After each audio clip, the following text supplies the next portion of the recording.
Hey friends, Matt Robertson here, digital marketing strategist for D2C e-commerce brands.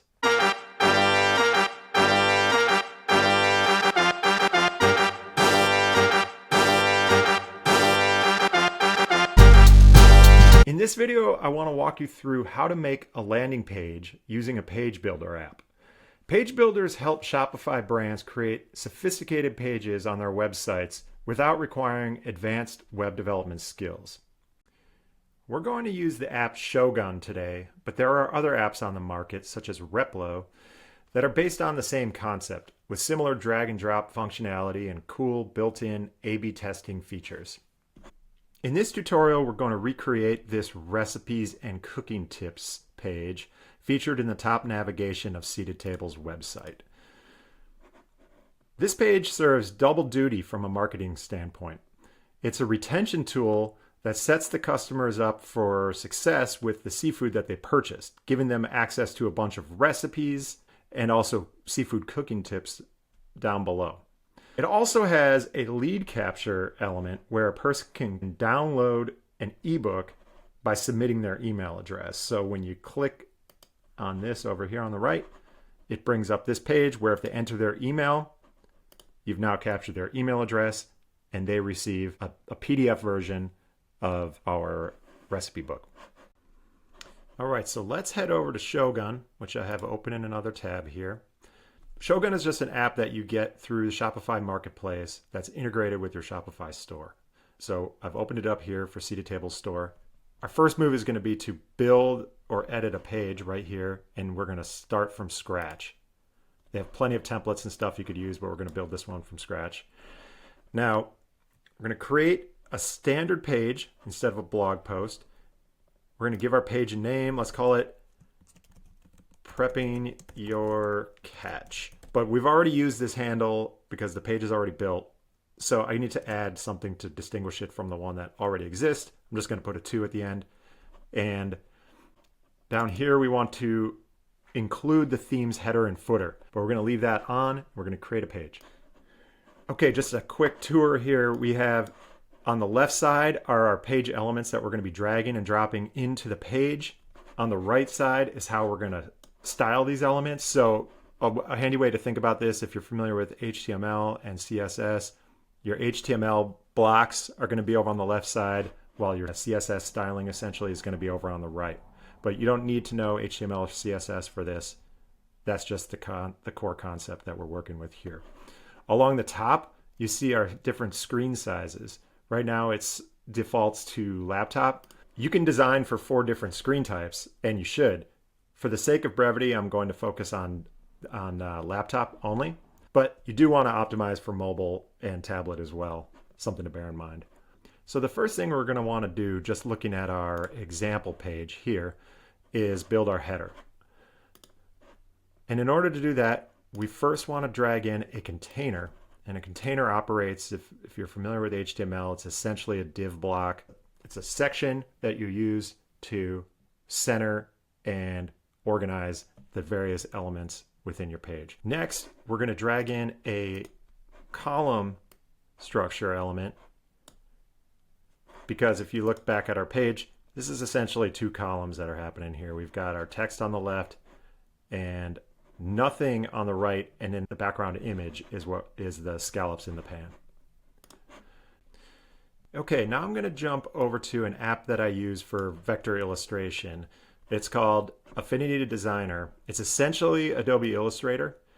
You can use anything here that you are comfortable with. Maybe it's Canva, maybe it's Adobe Illustrator. I happen to like Affinity Designer. But what I'm doing here is taking this photo of our scallops, cropping it down to an image that I want to fit the space at the top of the page, and then I'm going to export that as a WebP file. WebP is best practices with most internet applications, where because it's going to compress the file to something as light as possible so that it does not slow down your web page. In this case, we're going to make it, the size is going to be around 1500 pixels wide, 300 pixels high, and then we can change the quality of our WebP here.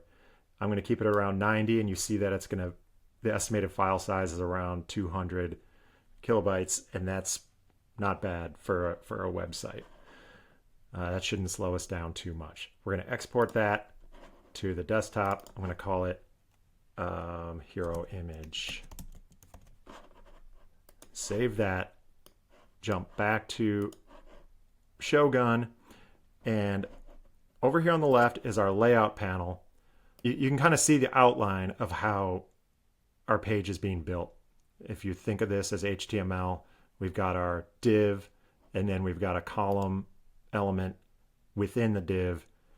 And with our column element selected, I'm going to come over here to the right, and I'm going to add a background image to the entire column element.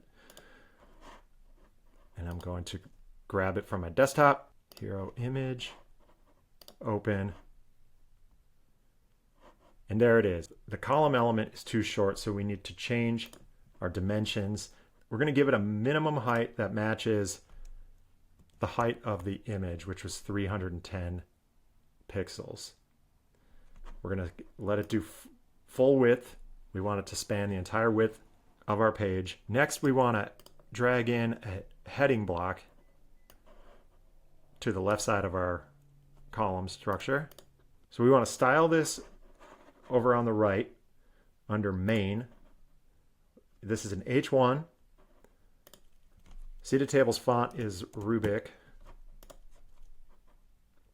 And we'll give it a weight of kind of a heavier weight of, call it 600. We want to change the size to maybe 70 pixels and the color of the text to white so it stands out against that darker background. Now we can put in our copy, prepping your catch. Maybe I'll italicize that. I want to put a line break here. That's a shift return to kind of balance it out a little bit better. And then to vertically align it, we're going to come over here and scroll down to our padding section. And we're going to change this to 10 from pixels to 10%. This is going to effectively center it top to bottom within the column. So that takes care of the hero header section. We're now going to add another container. And looking at our finished page here again, the next thing we're going to add is this H2 along with a little icon, followed by our recipes. In order to do that, we've got our container. We're now going to add in another heading element, an image, as well as another container that will eventually contain our recipes. So beginning with our heading, it's going to say original seafood recipes. For the heading type, let's make it an H2. And again, we're going with Rubik. We'll keep the weight at regular, and we want to change the text color to Seated Tables brand orange. And that looks good. Jumping back over to my designer tool, I've made these icons that they repurpose the waves in Seated Tables logo as steam in this case and as writing on a tag in this case. So I'm going to export this as a WebP again. Let's export. Now we'll add in our plate icon, and it's a little on the large side, so we're going to shrink that down. With the image selected, we can go over to dimensions, change our width to 100, let's say. Let's see what that looks like. That's good. I think we can make this text a little bit larger, our H2 36. Maybe we'll make it a little bit heavier, 500. And another thing we'll do here is just add some padding to the container that this is within. And there's our container. We're going to select that over in the layout and add some padding top and bottom. You can see it's pushing some space between our hero image and that text. Next, looking at our page, we have two columns here. We have the accordion recipes column, and then here on the right we have the free ebook and our C stories, and also a CTA in a second column. So the next step would be to bring in a column element, drop it into our container that we dropped in a little earlier. So that's our structure. We got our container, two columns, and then we will add an accordion element within the left column. You can see that the left column is bigger than the right column here, so we're going to spread this out a little bit. And now we want to style our accordion. So looking at the layout again, here's our accordion. We want to select that. Now our styling options over on the right reflect the accordion. And you can see the way this is set up is our first title for our accordion is going to be Wild Salmon.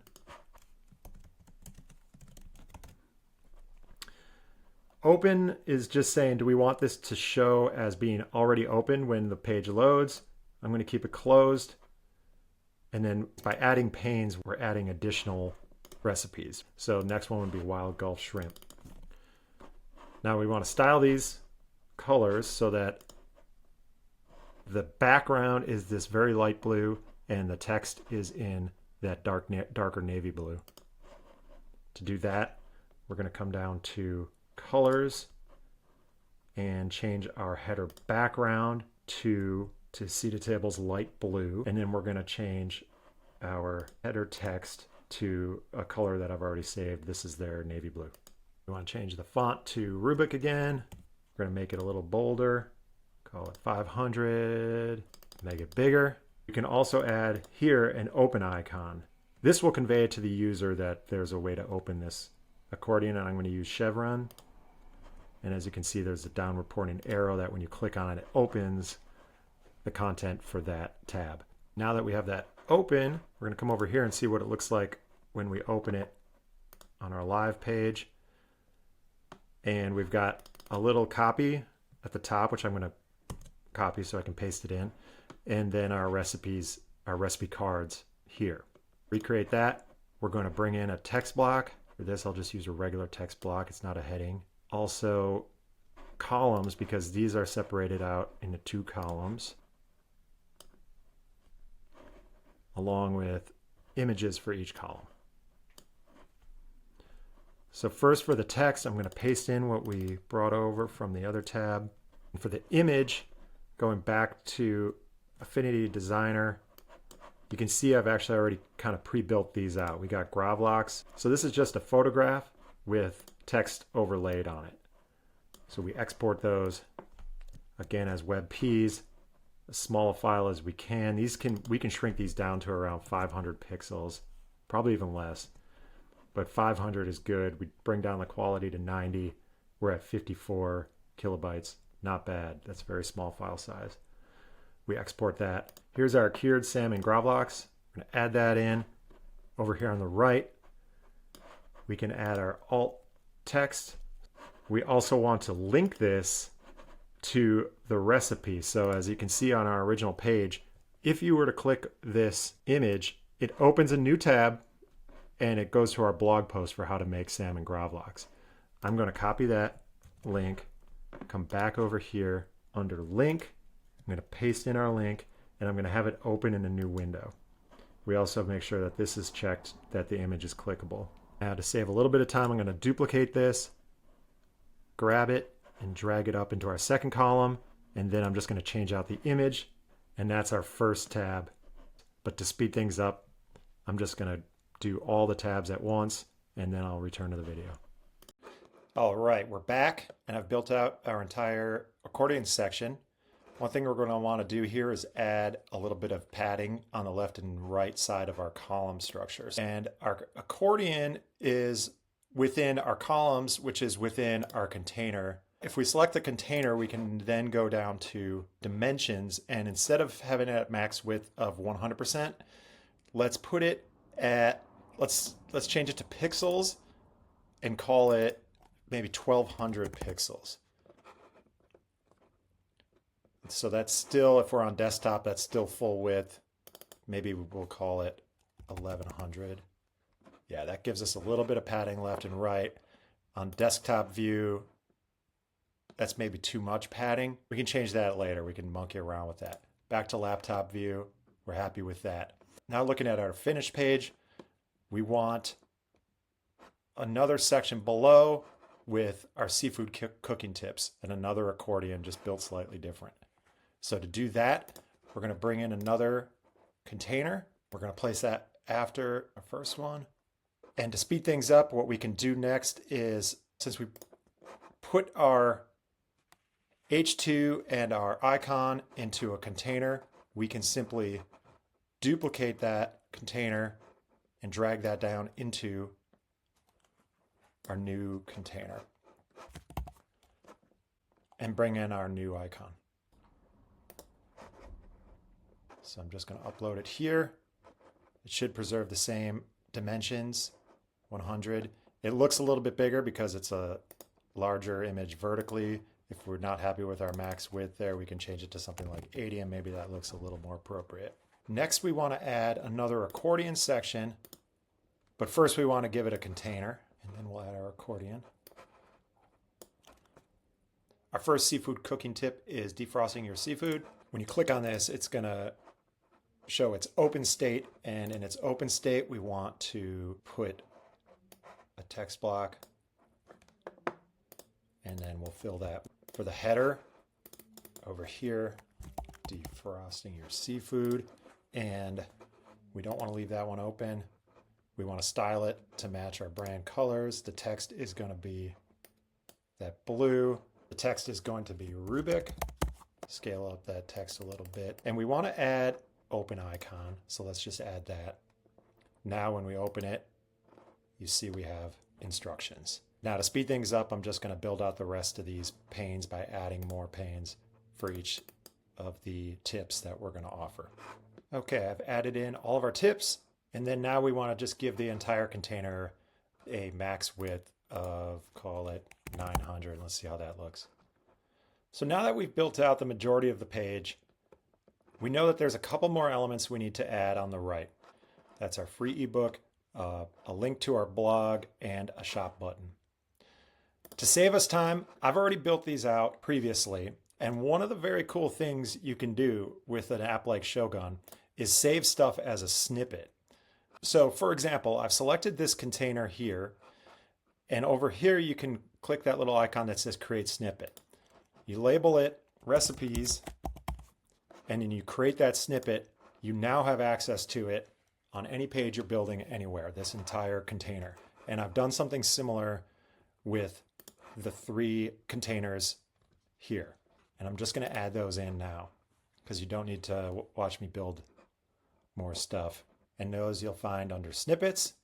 Get the free ebook, see stories, and below that, we're going to add our button. What we just dropped in is an image I designed in Illustrator.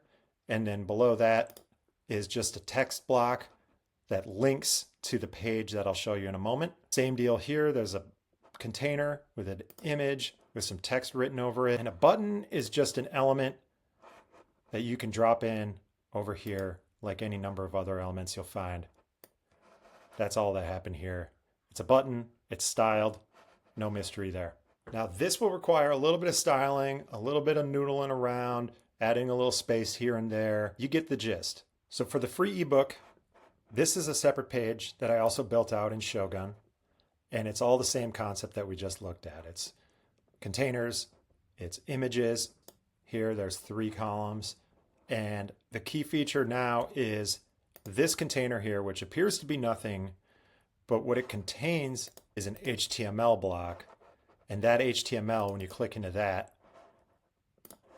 is a Klaviyo form. But if you're familiar with forms, you can make an embedded form, which is exactly what this is, and that we're then embedding that form directly on the site in a container so that when you open that page, it appears like this with a button that says send me my cookbook. The way I've configured this is so that if a person enters their email here, it triggers a welcome flow that includes a link to a PDF version of the cookbook. So now that we've built our pages, the last thing we will want to do is publish them. And to do that, you want to go over here in the upper left, click this little edit icon. Here's where you set up your page settings. You can manage all your SEO tags and your description, select whether you want robots to crawl this or not. You can do different descriptions for your Facebook tags and images that you want to appear when this is posted within a Facebook context. And then once you're happy with everything here, you can cancel out of that and click publish here. I'm not going to publish this. Once you hit publish, it'll push it live to the site with the slug that you selected over here. So in our case, it'll just be seatatable.com/pages/preppingyourcatch2. And that, my friends, is how you make a landing page using a page builder app like Shogun. Thank you for watching. If you found this video helpful, please give it a like and let me know if you have any questions at all in the comments below. Have a great day.